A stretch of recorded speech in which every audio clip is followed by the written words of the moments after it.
asalaamaaleykum yéen ñi nga xam ne yéenay seetaan seen télévision Desk Info.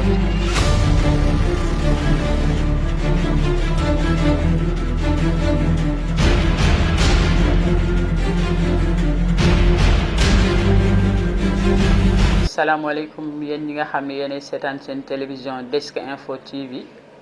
tey dañu leen ñëwaloon fii di Toubab Dialaw di village bu am solo ngir defal leen benn émission bu ñu tudde parcours comme ni ngeen ko xamee dafa doon émission boo xam ne day wane jaar-jaar yi nga xamante ne bi ay leader moo xam jigéen lañ wala góor lañ jaar nañ fa muy jaar-jaar yu am solo moo tax tey parcours ñëwoon fii di Toubab Dialaw seet c'est une dame jigéen ju am solo li ñuy wax jigéen ju man góor kooku mooy kan kooku mooy Fatim Faye nag duñu def lenn lu jox ko kàddu gi moom mu présenté wu Fatim Faye yaay kan. jërëjëf Desk Info man maa ngi tudd Fatim Faye juddoo Dakar màggee Gorée ñëw fii ci Toubab Dialaw depuis plus de 15 ans fukki at ak juróom li ko ak lu topp maa ngi fii bi ma ñëwee fii dama fi amoon kër ñëw toxu si fekk li ma doon liggéey ma wàññi liggéey bi lu bare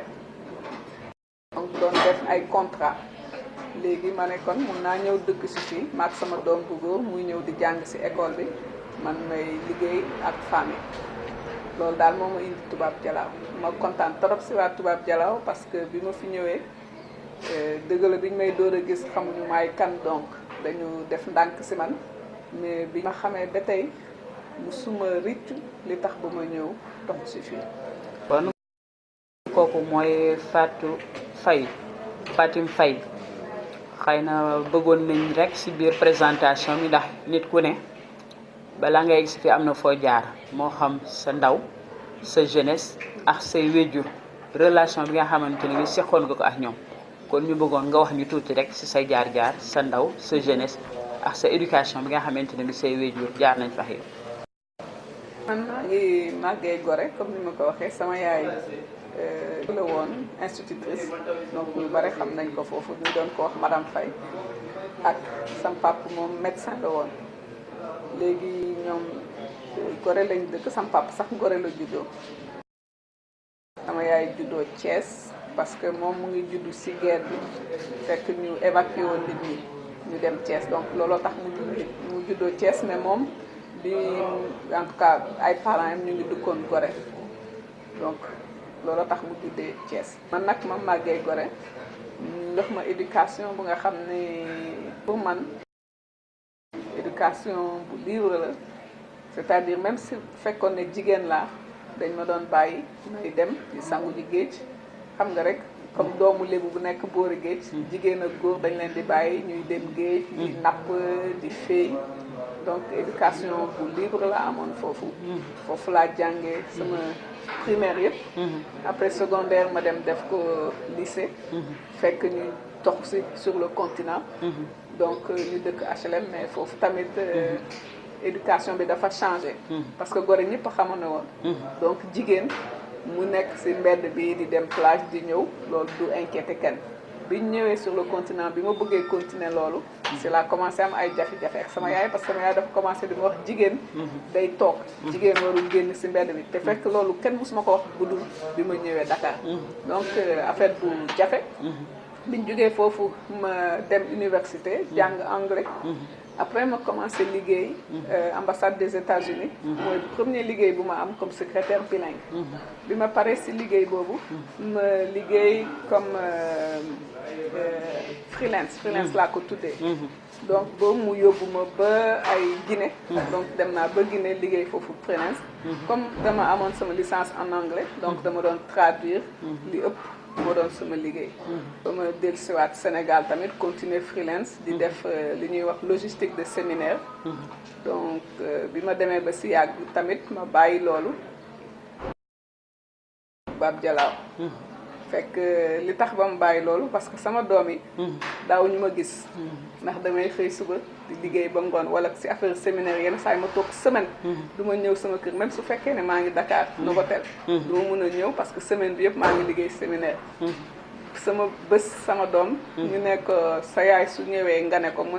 arrêté nit ki ne ko sama yaay du ma ko gis moom minuit kese lay ñëw bi ma déggee loolu nag sama yaram daw ma daal di bàyyi liggéey boobu donc lijjanti ba ñëw am fii kër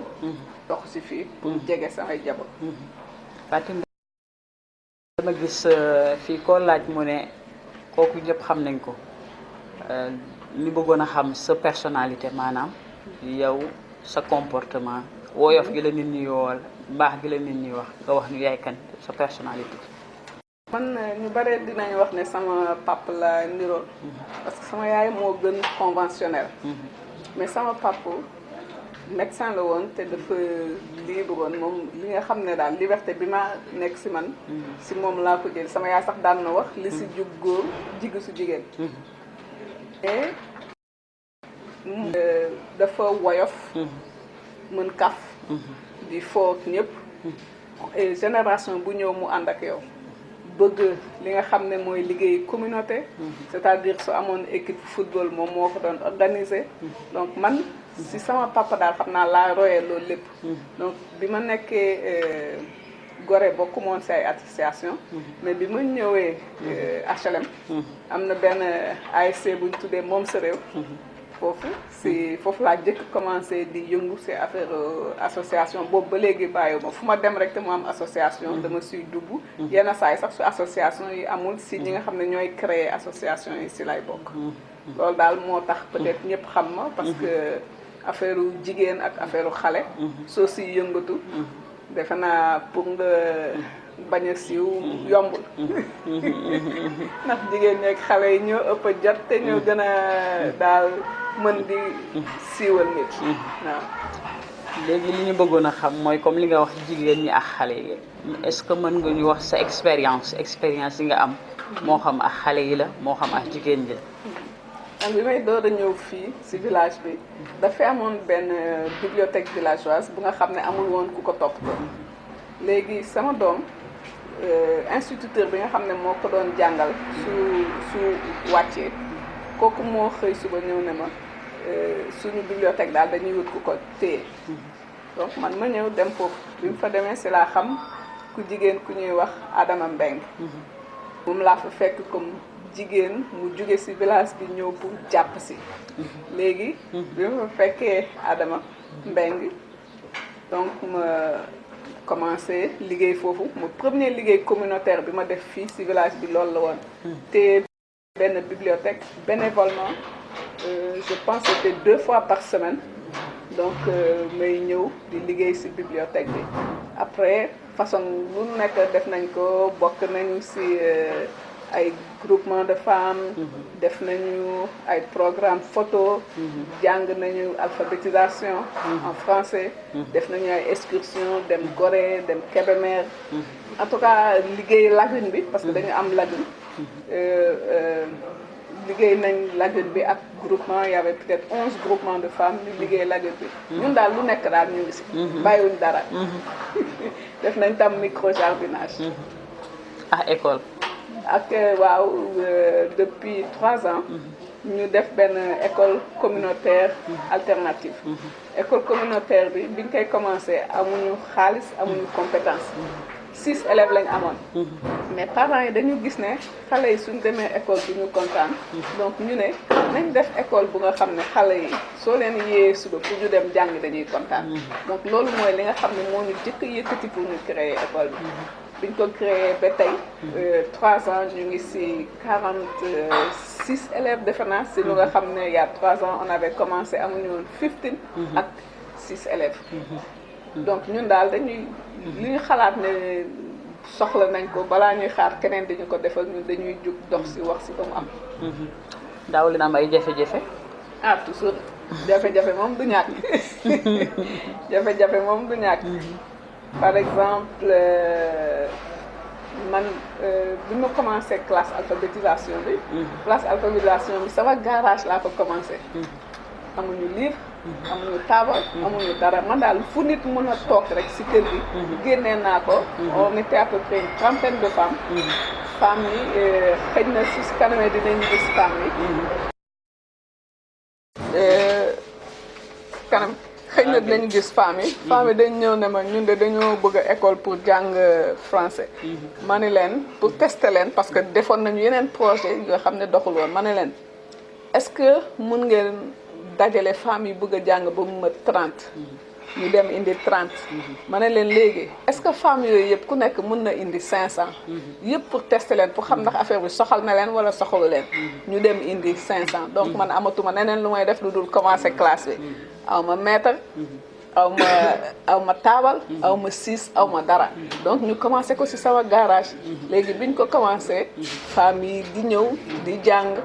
ñenn ñi bon da ngay waar yenn saa yi jëkkër yi suñ bëggul seen jabar yi dem dañ la naan doom yi fokk nga yóbbu ko doo ko fi bàyyi donc ñu commencé lu mel ni espèce de crèche juste à côté si fi ñuy jàngee dañuy lal basang rek def fa quelques jouets xale bu jooy yaayam jël ko nampal ko ñëwaat ci classe bi donc am na daal yeneen jafe-jafe lépp daal kenn mënu ko wax mais dañ daan am ay jafe-jafe mais jafe-jafe bu ñëw ñu indil ko saafara loolu la ñu parcours indiloon tey ci émission bi ñu invité woon ku ñuy wax Fatim Faye ñu jox ko rek mu joxe son dernier mot balaa ñuy tëj. li ma bëgg mooy message bu nga xam ne dama koy jox jigéen ñi fuñ nekk ak luñ munti def ak luñ munti am su fekkee ne da nga am bëgg-bëgg bul xaar góor bul xaar jigéen jug si nga dox ci wax ci soo xoolee ñi la wër di nga gis ku nga xam ne war na la mun a jàppale su la keneen jàppalewul yéen si seen biir su fekkee ne 100 francs ngeen am wala 200 francs ngeen am ngeen jël yëpp dajale ko def ko benn ut bërëb bu nga xam ne mun ngeen fa toog am na ay borom xam-xam nee nañ fu nit ñi di dajaloo yàlla dafay indi xéwal parce que li may fàttaliku mooy suñu classe alphabétisation boobu ma lay wax biñ toogee benn waaye moo ñu ñëw gis ñu nekk ku nekk ñi ngi toog ci banc ñi ngi toog ci fauteuil ñi ngi toog ci suuf mu ne ma yee lii lan la ñu ne ko dañuy jàng mais yàggul dara mu may ñu xaalis ñu defar ay banc ak ay taabal ak tableau amuñu woon sax tableau mujj gi mu ñëw may ñu ay syllabaire may ñu stylo may ñu ñu koy waxati ay ardoise moom daal lu mu xalaat rek ne nit war na ko soxla ci classe rek mu ñëw fii ma kay di ko sargal fii ku tudd Amadou Tidiane Sy moom sax journaliste la am benn école xam naa incha allah peut-être su waxtaan wi yaatoo dinañ ci mun dégg ci waat donc fu ngeen munti nekk bu leen xaar kenn jug leen ngeen def te li ngeen di def bu leen ko xeet parce que su fekkee ne benn village bu toll ni Toubab Dialaw mu am peut-être ay 1200 familles yu fi yeewoo su fekkee famille bu nekk am na fa benn jigéen bu nga xam ne musul jàng bind ak lire mu jàng ko loolu avancement ñëpp la donc ku nekk fi nga nekk defal li nga mën su fekkee ne kenn kese nga mën jàngal par at sauf su la yàlla mayee nga def nga am fukki at ci village ba di nga jàngal fukki nit kon mbokk yi kooku mooy Fatim Faye ñu ñëwoon tey fii Toubab Dialaw seet si ko defe naa parcours am doon na parcours bu am solo parcours boo xam ne képp kuy leader war nga ko roy wala képp ku bëgg lu baax war nga ko roy kon ñu ngi leen di jox rendez-vous seen benn émission parcours.